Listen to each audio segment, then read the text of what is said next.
Hey, we're on the Bible Forum. This is Warren Sprouse. I'm your host and your guide. We're looking at life through a biblical lens. We hope that you do that in every aspect of your life. I want to talk to you about education. Education in America, 2017.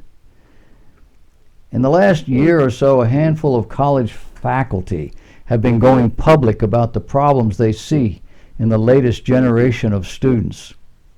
First, it was the college president who described his students as daycare kids, victimized over every little offense. The latest charge against students comes from Professor Lori Isbell, who, writing for Inside Higher Education, describes a culture of helplessness. A helplessness in which students demand continual hand-holding throughout the entire course, with the assigned reading, with the research paper. She thinks it comes from the digital age, all this instant gratification, and now the kids are asked to actually think for themselves and work through something. She's come to believe that this helplessness is now an outgrowth of another problem, and that problem she names as a shirking of responsibility. Here's how it works. It's like a game of tennis. She says we serve an assignment over the net with clear guidelines and expectations.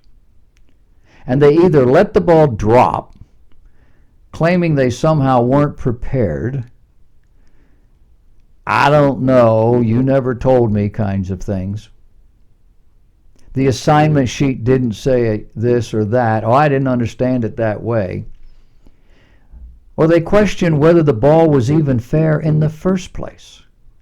This is too long. It's too hard. Hey, out of bounds. When we serve it again and again, to our great fatigue, perhaps we resolve some of the questions, some of the issues that the students are come up with, and they come up with more stuff. After a while, we just stop serving the ball at all. She says maybe next time we think, well, we'll just hand the ball to the students and thereby absolve them of the actual effort. We'll put the students in charge of the game. We'll forfeit. We'll give up. Which is probably just what many of them are angling for, the students, that is. She says it's not that they're dumb. They simply have not been challenged to use their brain. Is this what the participation trophy generation has wrought? You remember when that started? When kids got an award for winning? And there may have been one for second place, and there might even have been one for third place. But there came a time about 25, 30 years ago where every kid on the team, every kid in the class got an award. That made them feel bad.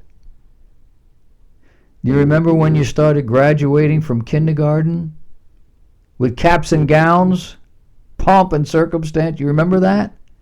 I don't remember that, but I saw it a decade or two ago.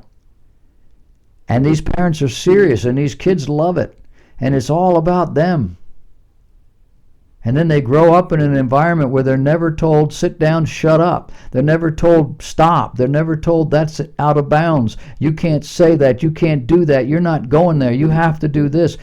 Did you do your homework? Did you cut the grass? Did you do the laundry? Did you do the dishes? They don't have that. Well, what do you need, honey? Well, what would you like? 2-year-olds, what would you like to wear today, honey? Well, I don't want to wear that. Well, how about this? I don't want to wear that either. Well, how about this? I don't want to wear that. You come over to my house. I tell you what to put on. You don't like it? You don't put nothing on. This is all you got. But you're not running around the house nudie. Climb back into bed. And I'm not bringing you breakfast. I mean, come on. These are little tiny people that have to learn what it is to live in this world. And you don't get everything you want. Have we been so careful to protect our children, to make sure they succeed, to make sure that they do their homework, maybe doing it for them so they get that A, transporting them to and from activities until you're exhausted, going to bat for them against every teacher and every rule and every neighborhood, whatever situation.